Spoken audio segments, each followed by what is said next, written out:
The day began like any other in the heart of the Galactic Council. Thousands of alien species carried out their duties inside the massive station that floated in the calm orbit of a golden star. The core was a place of order, filled with endless talk about trade, law, and peace treaties. Ships came and went, carrying messages, goods, and news from every corner of the galaxy. Nothing unusual had happened for a long time. The galaxy had grown used to peace, or at least the illusion of it. That illusion shattered in an instant. It began as a tiny distortion on the sensors of an observation ship stationed near the border of Council space.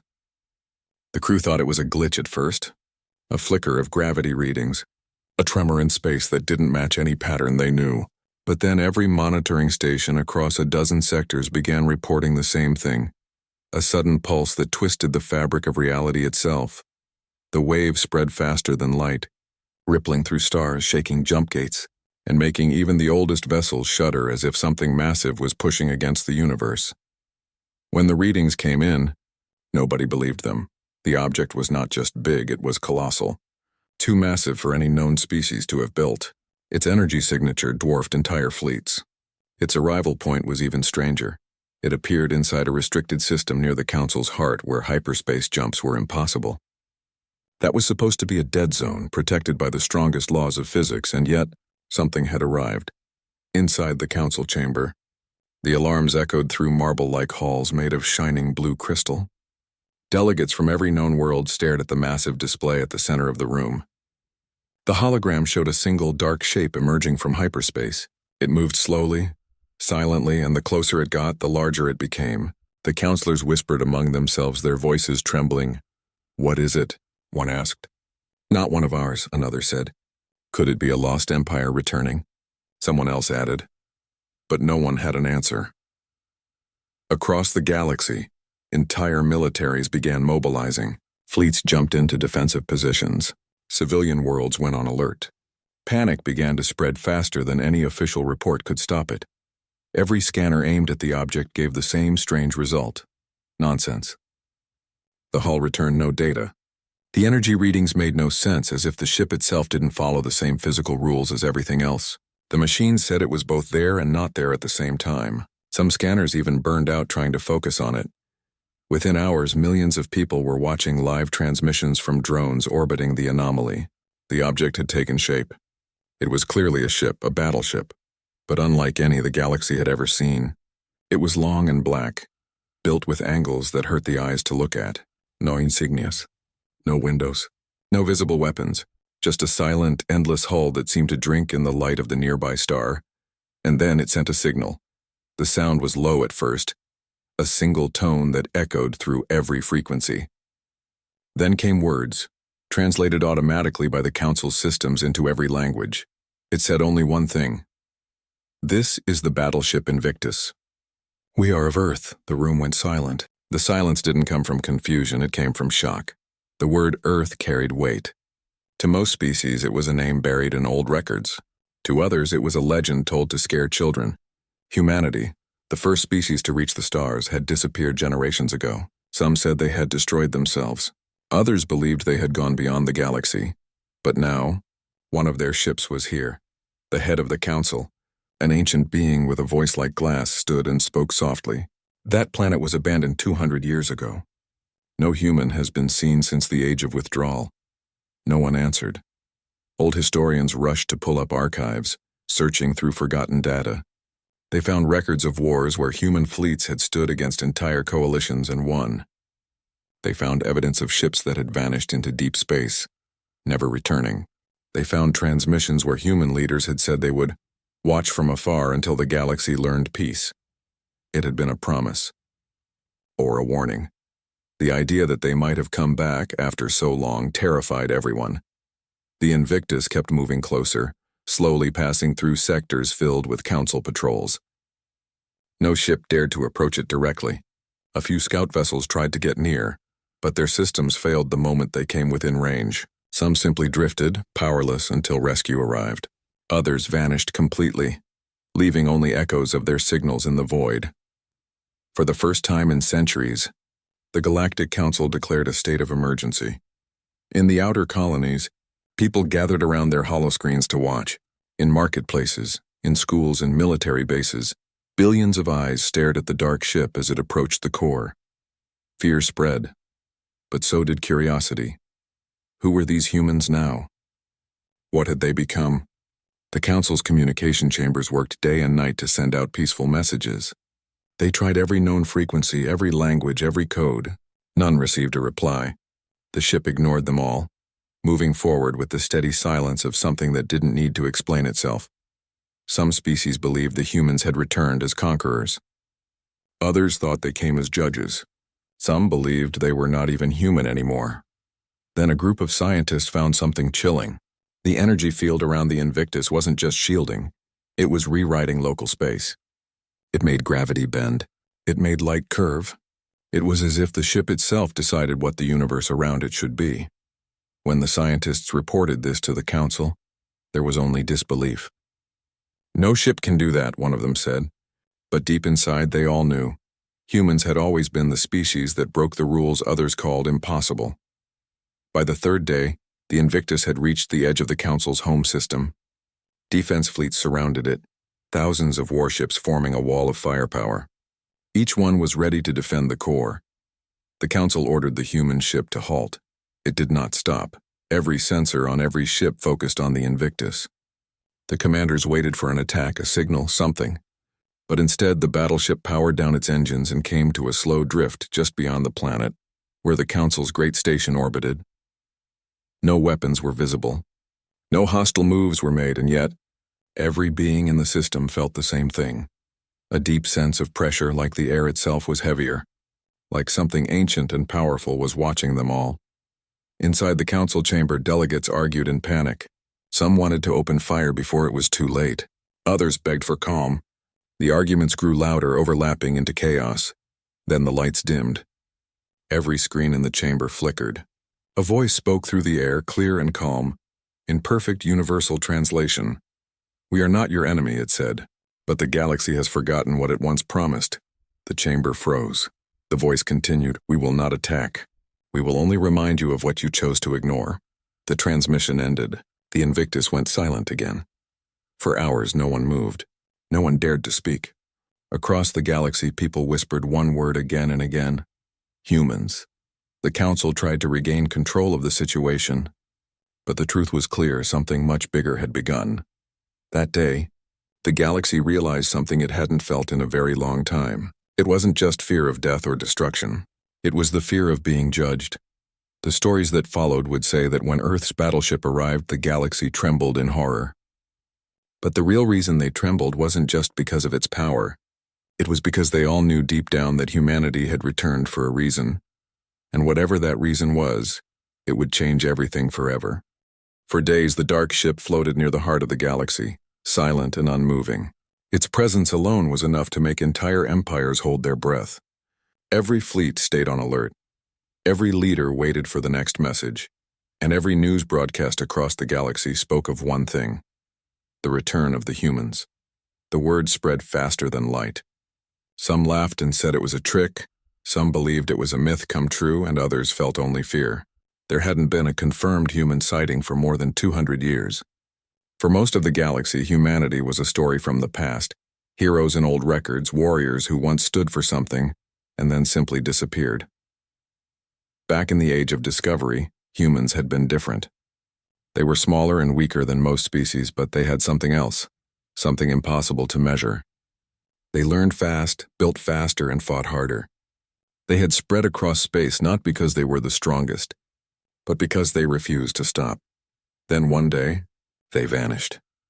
The Galactic Council still had records of the message humans sent before their disappearance. It had been simple. No threats, no demands, no pleas for peace. It had said only, "Humanity withdraws. We will not take part in this order. We will not watch the strong rule the weak.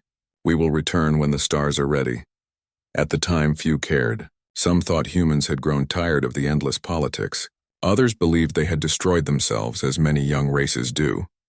A few wise voices had warned the Council to remember that message. But centuries passed and memories faded. The name Earth became just another line in history books. Now that line had come alive. Inside the great archives of the Council's capital, Historians and analysts worked day and night to dig up everything they could about the old human fleets. The more they found, the quieter the room became. Records showed that humans had once built ships that could cross the stars without jump gates. They had fought wars where they were outnumbered 100 to 1 and still won. They had defended smaller civilizations that no one else bothered to protect. When pirates or warlords rose, humans had stood against them not for profit or power, but because they couldn't watch cruelty and do nothing. And then they had left, taking their fleets with them. They hadn't asked for land or tribute. They simply disappeared into the black of space, leaving the galaxy to its own devices. After they were gone, things changed. The council grew comfortable. The rules of peace were rewritten to favor the powerful. Empires rose that pretended to value harmony, but quietly built their dominance over weaker worlds. Trade became control, protection became manipulation, and soon, entire species lived under the quiet rule of fear. No one had stopped it, but now, with one single ship appearing out of nowhere, all those buried wrongs seemed to rise again. In the observation stations orbiting the Council world, scientists and soldiers stared at the Invictus with a mix of awe and dread. Its design didn't match anything known. The hull seemed alive, pulsing with faint blue veins of light that ran across its body like living circuits. When instruments tried to scan it, they failed every time. The readings returned nothing but static. Some said the ship was cloaked in a field of energy beyond current science. Others whispered that it wasn't even made of metal anymore, that humans had built something far beyond the reach of machines. But what frightened everyone most was its silence. It didn't respond to hails. It didn't demand surrender. It didn't threaten war. It simply existed, and that was enough to shake the heart of every ruler in the galaxy. The council chambers were filled with chaos. Voices clashed as leaders argued about what to do. Some wanted to attack before it was too late. Others demanded caution. A few thought they should send a message of peace, maybe even an apology, though no one could agree on what they would be apologizing for. In the middle of all that noise, one old commander stood quietly by the screen, staring at the image of the dark battleship. He had studied human tactics long ago, back when the stories were still told in the academies. He knew one thing that the others had forgotten. Humans never acted without purpose. If they came back, he said softly, then they've already decided what happens next. His words spread through the room like cold air. Meanwhile, across distant colonies, people watched the news in disbelief. Farmers, miners, students, and soldiers, all of them felt the same strange emotion. It wasn't just fear. It was curiosity. Humans had been gone for so long that most people had never even seen an image of one. What kind of beings had they become? Were they still the same flesh and blood creatures or something else entirely? A few older species remembered their faces, their voices, their strange kindness mixed with determination. They remembered how humans could look small and fragile, yet stand against impossible odds. Those memories returned now, and with them came a feeling the galaxy had almost forgotten: hope. On the fourth day, something strange happened. The Invictus released a pulse of light that traveled across the nearby system. Every communication satellite picked it up. It wasn't a weapon or a threat. It was a transmission, an image. The projection filled every screen in the council chamber. It showed a small blue planet surrounded by white clouds. Oceans shimmered, green lands glowed, and a single sun shone above it. It was Earth. The message that followed was short. We left because the galaxy chose silence over justice. We returned because silence has gone too far. Then the signal ended. The chamber went still. Even those who had never seen Earth before felt something deep in their chest. It wasn't the image that moved them. It was the tone of the message. Calm, patient, but heavy with meaning. The kind of tone used by someone who had seen too much. The council tried to respond, sending out calls for dialogue. The humans never answered. The Invictus remained silent once more, drifting quietly but always facing the core. In the days that followed, fear began to change. It became respect. Pilots who had once spoken bravely about destroying the human ship now whispered of it as if it were sacred. Soldiers began to question their orders. Some of the younger species even cheered for the humans, believing that they had come to free the galaxy from the endless rule of corruption. The Council's control started to slip. Across trade routes, people spoke openly of what humans used to stand for. Words like honor, truth, and freedom. Ideas that had become rare returned to everyday speech. The mere presence of that single ship made millions question the system they had lived under for generations. The council leaders grew nervous. They ordered the fleet to prepare for possible conflict.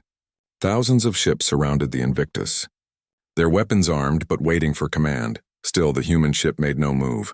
Then, a strange discovery was made by the researchers still studying the energy field around the Invictus. They found faint, rhythmic pulses hidden within it, signals that matched old human distress frequencies, the kind used centuries ago to communicate during rescue missions. The realization struck them hard. The humans weren't attacking. They were sending a call, a reminder not of power but of purpose. And in that moment, many began to understand. Humanity had not returned to conquer. They had returned because the galaxy had lost the meaning of peace. Inside the dark ship, no one knew what waited. No window, no figure, no light revealed who or what was inside. But every alien who looked upon it felt the same thing, as if the ship itself carried the spirit of those ancient humans who had once promised to return when the galaxy needed them most. For the first time in centuries, the galaxy began to remember who humans really were. Not monsters, not saviors, but the ones who never turned away when the innocent suffered. And as the Invictus continued to drift, silent but unyielding, one truth became clear across every world. Humanity was back, and they hadn't come to destroy. They had come to remind the stars what justice looked like. Days turned into nights across the stars, and still, the massive battleship from Earth floated in silence. It did not move, it did not answer, and it did not explain why it had returned after disappearing for centuries. The galaxy waited in fear and wonder. Every species had its own story about humanity, and none of those stories gave peace of mind. The council decided they could not sit and wait forever. They needed answers.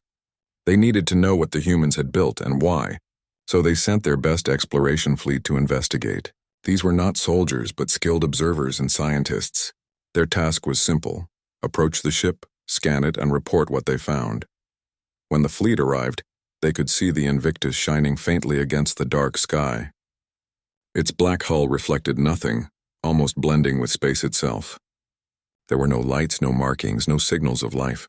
The only thing visible was a single pulse of blue light that ran along its side every few seconds like the slow beat of a heart. The lead ship activated its scanners. Beams of energy crossed the void, bouncing against the hull of the Invictus, but what came back was nothing. No data, no readings, not even a reflection. It was as if the ship had swallowed the scan entirely. They tried again using different systems: heat sensors, magnetic readers, even quantum probes. The result was the same: silence. The Invictus remained unreadable. Then something strange happened. Every ship in the fleet suddenly felt a vibration, a low hum that grew through the metal floors. It wasn't sound, it was something deeper, like the energy of space itself was shifting. One of the ships lost power for 3 seconds, then came back online. Another ship's crew reported that their artificial gravity had reversed for a moment.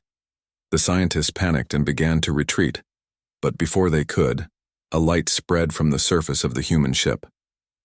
It wasn't bright or blinding, it was soft, calm, and strangely beautiful.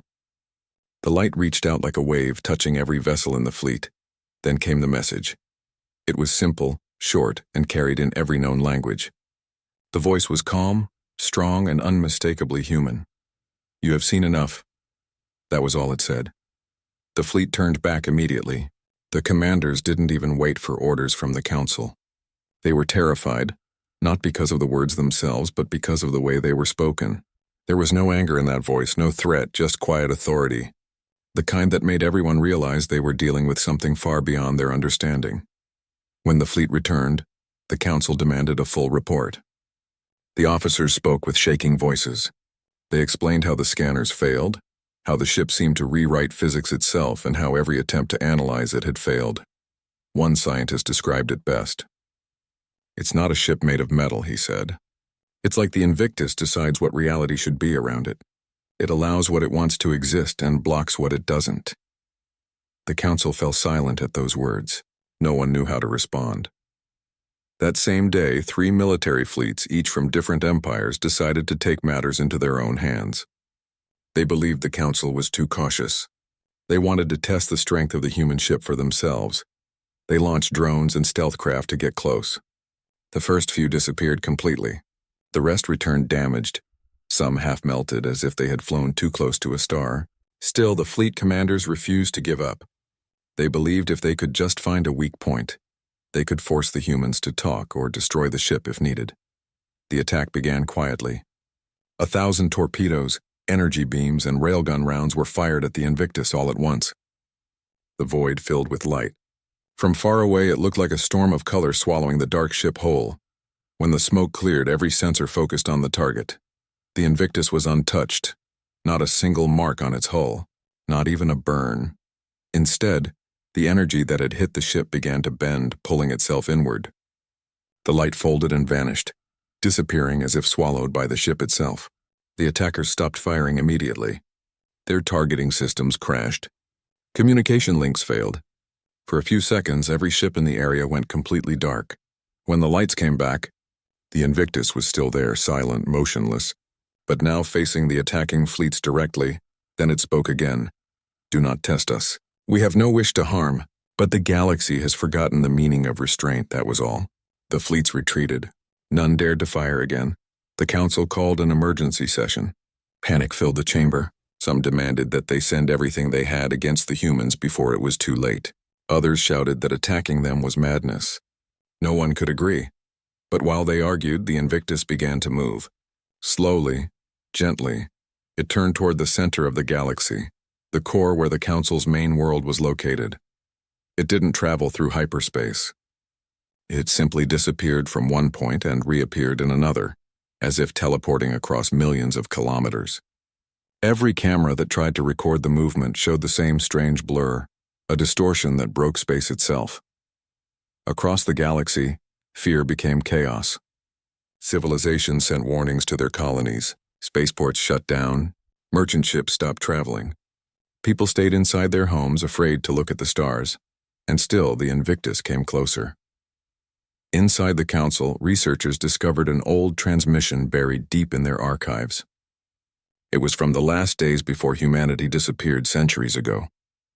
In it, a human commander had spoken about a final project, a fleet so advanced that it could reshape the fabric of the universe itself. The project had been called the Invictus Initiative. The researchers realized the truth. This ship was not new. It was one of the originals, perhaps the last one left. A relic from an age when humans had reached the limits of science and dared to go beyond. But if that was true, why had it returned now? The answer came in fragments. Intercepted energy signals, faint and coded, began spreading across communication networks. Experts decrypted them and found strange images, recordings of worlds ruined by war, species enslaved, and treaties broken by the very council that claimed to bring peace. The message behind those images was clear. Humanity had been watching all along. They had never truly vanished. They had simply withdrawn, waiting, observing, hidden far beyond known space. And now they had come back because the galaxy had crossed a line. Every leader, every empire, every admiral felt the weight of that truth.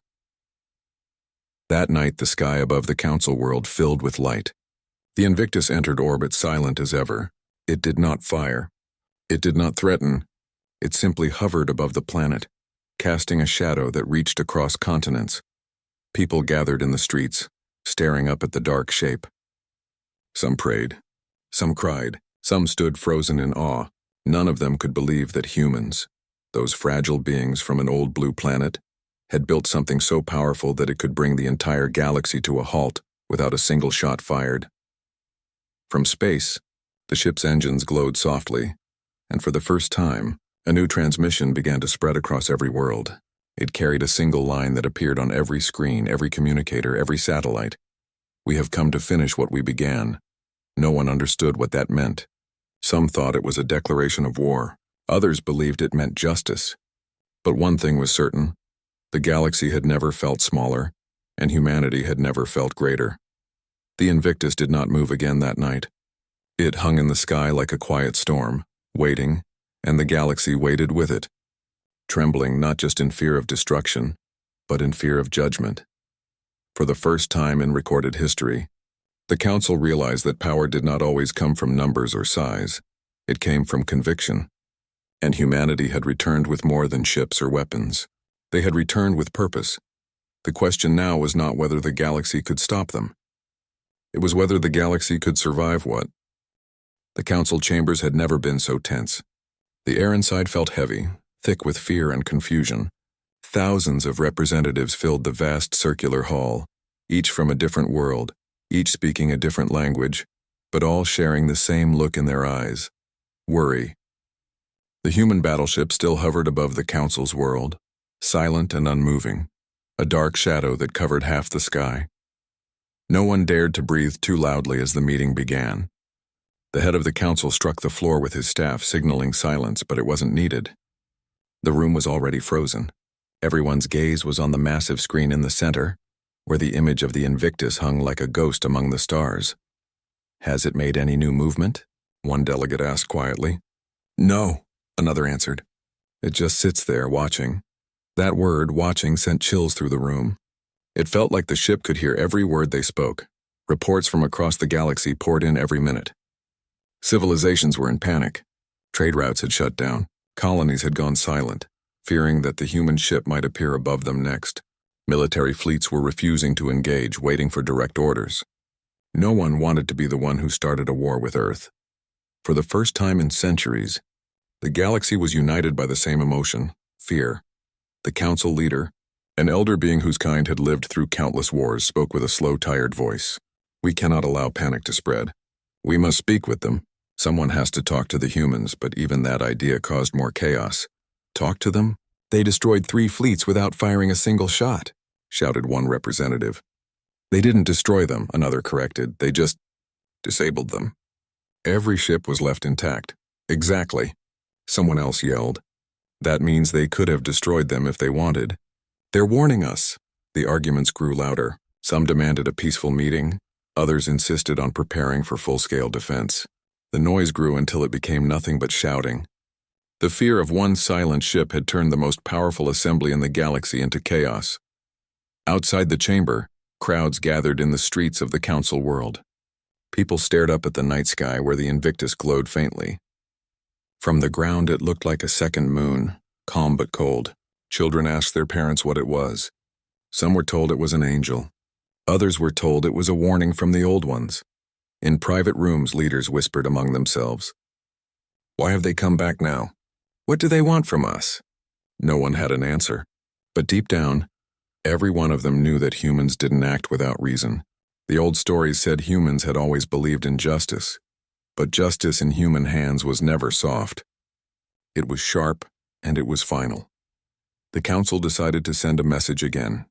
Their greatest diplomats crafted a transmission, polite but cautious, asking the Invictus for dialogue. They sent it on every frequency, every language, every code. This time, the humans answered. A voice filled the hall. Not loud, not angry, but steady. "You built your peace upon the bones of the weak." "We remember." The room went silent. The words struck deeper than any weapon could. There was no threat, no demand. Just that sentence. And somehow it carried more weight than an army. The diplomats stood frozen. Those words reached every corner of the galaxy within minutes. People replayed them again and again, trying to understand their meaning. But everyone already knew. For too long, the council had claimed to keep peace by force. Small civilizations were taxed until they broke. Rebellions were silenced. Worlds that disobeyed were left to die quietly in isolation. They called it peacekeeping, but the humans saw through it. The council leader stood again, his voice trembling. "Prepare all defense fleets. We must be ready for anything." Admirals across the galaxy began moving their ships. More than 30,000 warships were ordered to form a massive perimeter around the core system. The sky above the council world filled with light as fleets arrived one after another, covering the stars with their engines' glow. It was a wall of power, a fortress made of ships. It stretched so far that from the surface of the planet, people could see the bright lines of vessels moving in formation, creating what looked like a glowing ring around their world. But even with so much firepower gathered, no one felt safe. Then came a signal from deep space. It wasn't from the Invictus, but from a smaller probe drifting near it. The probe had been placed there by the humans. The message it carried was not a voice but an image. It showed recordings, real ones, from across the galaxy. Videos of planets burned by war, children working in mines under corporate empires, species begging for help while the Council ignored them, treaties broken, lives lost. The message played through the chamber screens one after another. It showed things the Council had tried to hide, the truth of what the galaxy had become under their rule. When the last image faded, another voice came through, different from before, deeper. Like it carried generations of pain and pride. We warned you once. You chose comfort over honor. Now we remind you. The words echoed in the silence that followed. Suddenly alarms rang across the station. The Invictus was moving again. Every fleet in the defense line aimed its weapons at it. Energy cannons charged, missile locks engaged, and the skies lit up with the color of war. The Council leader shouted, "Hold your fire until ordered." The tension was unbearable. Every heartbeat felt like thunder. The human ship didn't fire. Instead, a faint light appeared around it. A glow that expanded slowly until it covered half the sky. The light wasn't blinding. It was peaceful, almost gentle, but the sensors screamed with impossible readings. Then, just as quickly as it had appeared, the light vanished. Every ship in the defense fleet suddenly went dark. Their weapons shut down, engines froze, and control systems stopped working. Entire fleets drifted powerless in space. Not one of them exploded. Not one life was lost. The Invictus had simply disabled them all without harm. Inside the Council chamber, disbelief spread like fire. Technicians tried to explain it, but there was no science that made sense. The humans hadn't attacked. They had demonstrated, and just as everyone struggled to process what had happened, the Invictus sent one last transmission across every screen, every radio and every ship. A calm human voice said, "We do not come to conquer. We come to remind." Then silence again. Those words changed everything. In the streets, people no longer saw the Invictus as a monster. Some fell to their knees, others saluted the sky. They felt something they hadn't felt in centuries, a strange mix of fear and admiration. Even those who had never met a human before began to believe that maybe humanity had come not to destroy, but to fix what had gone wrong. The Council held another secret meeting that same night. The air was heavy with shame. None of them could deny the truth of what they had seen in those recordings. Worlds had suffered while they lived in comfort. Peace had been a lie. "We can't fight them," one admiral finally said. "Not because we're weak, but because they're right." No one argued. The Invictus remained above the planet, watching quietly, its shadow stretching across the world like a reminder that the time of excuses was over. And as the galaxy watched, something changed inside every heart. People began to question everything they had believed. Empires that had ruled with fear began to lose control. Citizens started to speak of freedom again. The humans had not fired a single shot, but they had broken the chains of 1,000 worlds. By morning, the once mighty Council looked small and helpless. Every word, every command they gave now carried no power. For the first time, they understood what it meant to face true strength. Strength born not from domination but from truth. The human ship did not move again that day. It simply floated above the capital, a dark guardian watching over the galaxy it once left behind. And though no one knew what would happen next, one thing was clear to all: the age of false peace was ending, and the humans had come back to make sure of it. The galaxy had gone quiet. Every signal, every broadcast, every news channel showed only one image: the shadow of the Invictus above the Council world. It was no longer just a ship. To many, it had become a symbol. Some called it the Watcher. Others whispered that it was the return of Earth, but for most, it was a reminder that no lie lasts forever. Inside the Council's main command center, dozens of officers worked without rest. The once proud and confident Council leader sat quietly, staring at the live feed of the massive ship.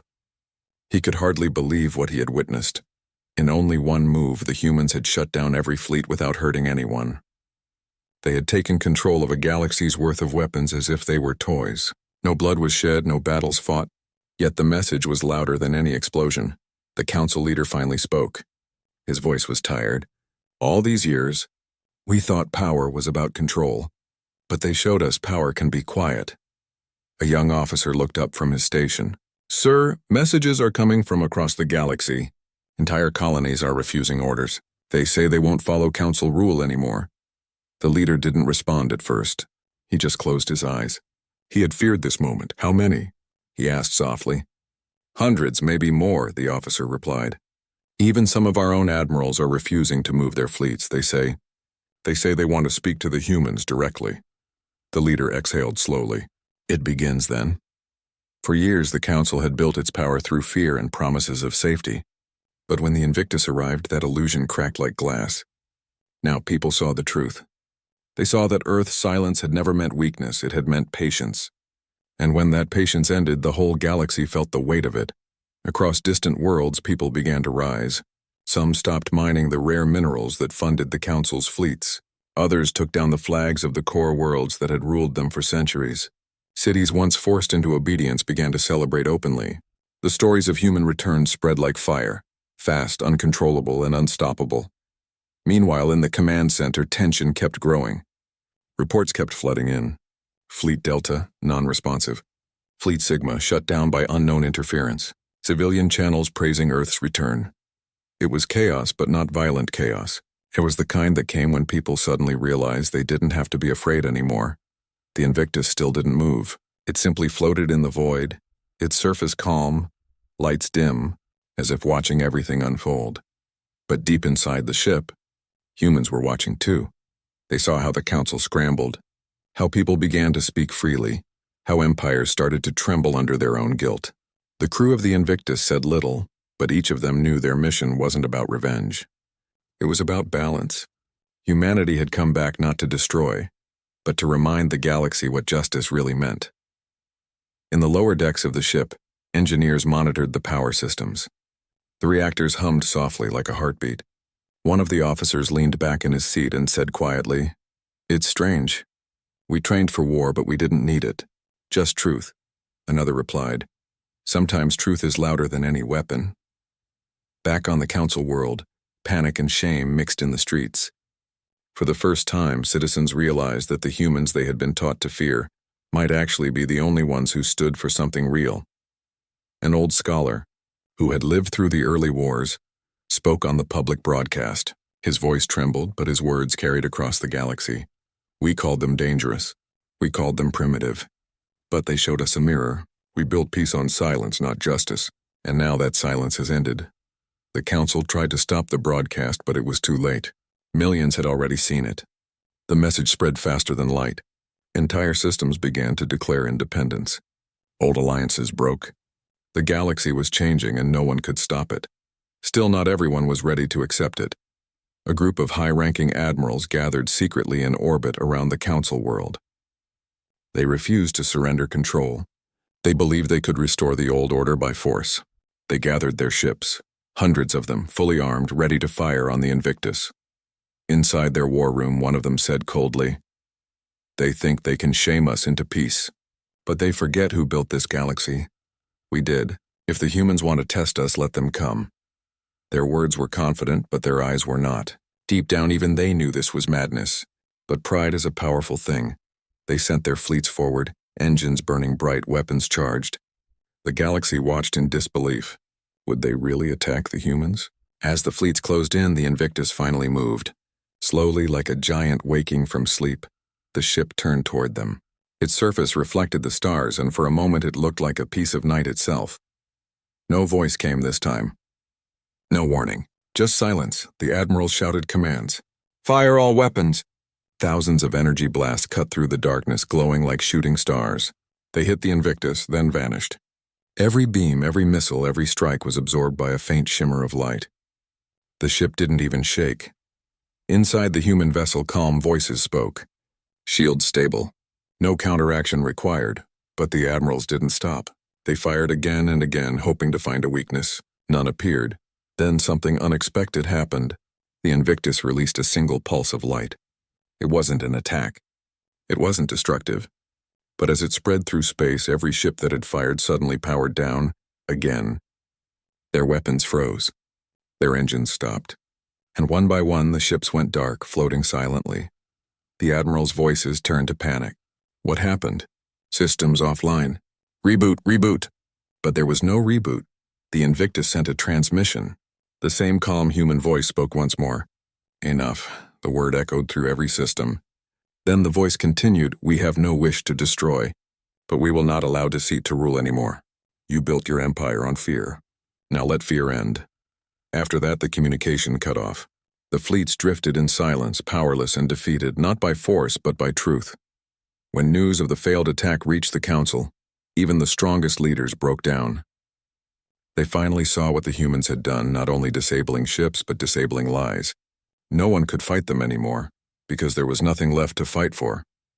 On countless worlds, people began to look toward Earth's direction and the stars.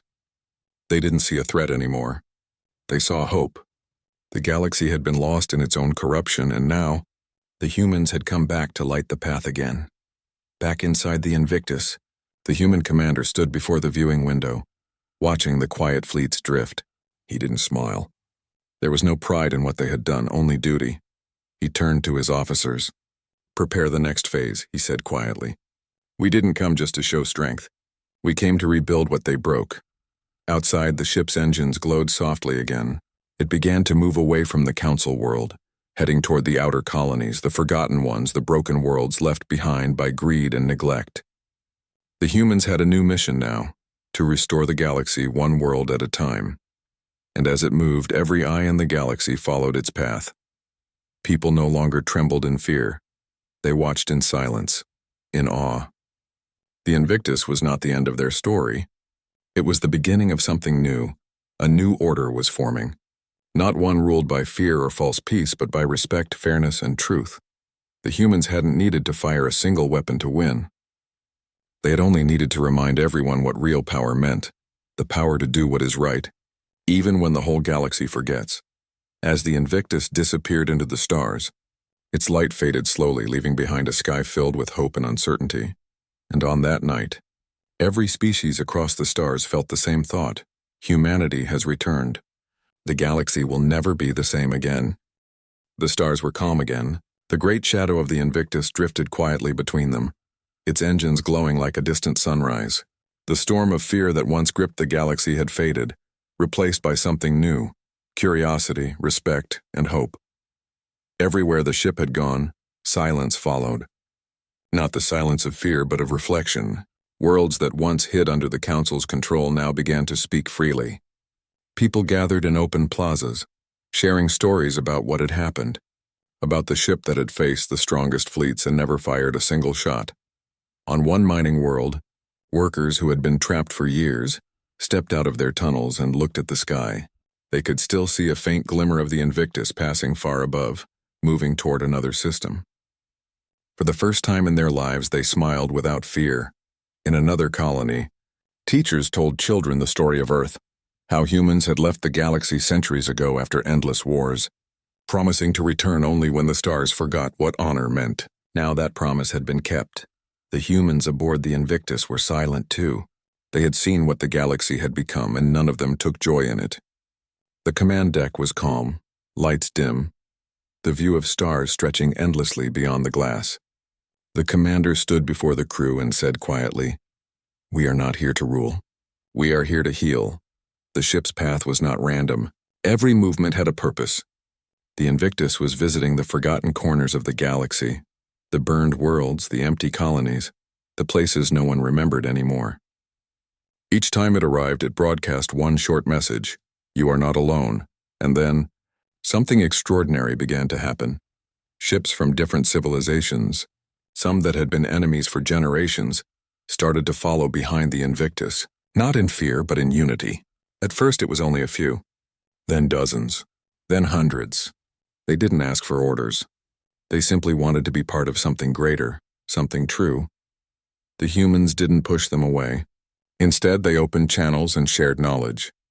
They taught how to rebuild clean energy systems, how to grow food on dead soil, how to communicate without lies. The galaxy had expected vengeance. What it found was leadership. Back on the council world, the old halls of power were nearly empty. The great chamber where voices once shouted now echoed with silence. The council leader, who had ruled through fear for decades, sat alone, looking at the dark sky. He whispered to himself, They never needed to conquer us. They only needed to remind us who we used to be. He sent one final message to the Invictus, a message not of defense but of surrender. To the humans of Earth, it said, we were wrong. We thought strength meant control. We now understand strength means choice. We stepped down. The galaxy is yours to guide, but the humans didn't reply. They didn't want to take control. They wanted something far greater, to give everyone the chance to choose their own path. In time, new councils formed, made not of politicians, but of builders, scientists, and teachers. They came together to rewrite the laws that had kept worlds apart. Trade became fair again. Travel between systems grew safe, and the shadow of war that had hung over the stars began to fade. Still, no one forgot how it all started, with a single ship from Earth. Months passed, and the Invictus continued its quiet journey. Everywhere it went, people looked up with respect, not fear. Some even left gifts in orbit, symbols of friendship, messages of peace written in dozens of languages. One day, the ship reached the edge of the known galaxy, where the stars grew thin and the darkness stretched endlessly. There, the commander stood in silence, watching the last of the council systems disappear behind them. One of the officers asked softly, "Do you think they've learned?" The commander looked out into the endless dark. "Learning never ends," he said. "But they've remembered something important, that peace isn't given. It's built one choice at a time." The officer nodded. "And what about us? What do we do now?" The commander smiled faintly. "We go home." The word home felt strange after so long. Earth, the blue planet that had once been nearly forgotten, was waiting. The Invictus turned slowly, its engines lighting up the void. It began its long journey back across the stars, not as a weapon, but as a messenger of what humanity had become. As it traveled, thousands of smaller ships followed behind, crews from different worlds who had chosen to stand with humanity. They weren't soldiers anymore. They were builders of a new era. On distant planets, people gathered to watch the fleet's departure. Children pointed at the sky, waving at the glowing trail of ships that looked like a river of light moving through the night. Elders whispered prayers of gratitude. The galaxy, once broken by greed and lies, was finally healing. When the fleet passed through the last of the Council's old borders, no one stopped them. No one dared to, but it wasn't fear anymore, it was respect. Every world they passed sent out a small beacon signal, blinking softly in the dark. Together, those beacons formed a chain of light stretching across the galaxy, marking the path of the humans' return. On the Invictus, the crew watched those lights appear one by one. Some of them smiled quietly. Some wiped tears from their eyes. After centuries of silence, the galaxy was finally united. Not by force, not by fear, but by choice. When the ship finally reached the edge of Earth's space, the planet came into view. It was beautiful. Blue oceans shimmered under golden sunlight, and white clouds danced across its surface. It looked alive, strong, peaceful, just as it had been before humanity left. The commander stood at the front of the deck, his voice calm. "Send message to all fleets," he said. A signal went out across every ship and then further, out into the galaxy to every world that still listened. The message was simple. The light of Earth has never gone out. It only waited for the right moment to shine again. Remember what we've learned. Peace is not the silence after war, but the strength to stand for what is right. Let no empire rise on lies again. The message echoed through the stars, and for the first time in history, every species, every world, every person understood it. The Invictus entered Earth's orbit slowly. Crowds gathered on the surface, watching the great ship return. Some were descendants of those who had stayed behind, waiting generations for this day. When they saw the ship's shadow move across the clouds, they cheered and cried together. No one felt fear anymore, only pride. The ship landed softly in the ocean near the old launch site where humanity's journey had begun long ago. Waves rippled outward as the engines cooled, and in that quiet moment, the stars above seemed to shine a little brighter. The commander looked at the horizon and said softly, "It's time to rest. The galaxy is awake now," and indeed it was. Across the stars, new fleets were being built, not for war, but for exploration. The species of the galaxy began to work together to map the unknown regions beyond the edge of the charted stars.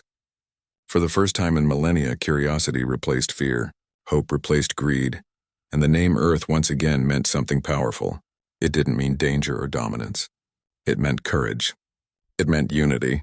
It meant the reminder that even in the darkest night, one light can change everything. The Invictus stood as a monument, not a weapon, but a witness to what humanity could do when it chose truth over power.